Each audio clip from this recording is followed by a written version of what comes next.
Welcome back everyone, and thanks for stopping by today. In this video, I will show you how to automatically close tabs in the Firefox Beta browser on your mobile phone. If you often leave many tabs open, first, open the Firefox Beta browser on your mobile device. Once the browser is open, tap on the three-dot menu icon. Next, from the menu that appears, tap on Settings.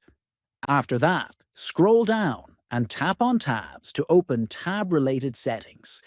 Under the Close Tabs section, you will see several options for automatic tab closing.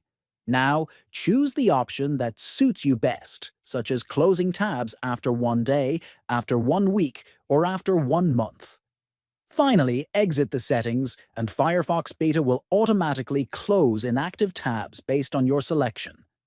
If you found this video helpful, consider subscribing to the channel, liking the video, and sharing it with others.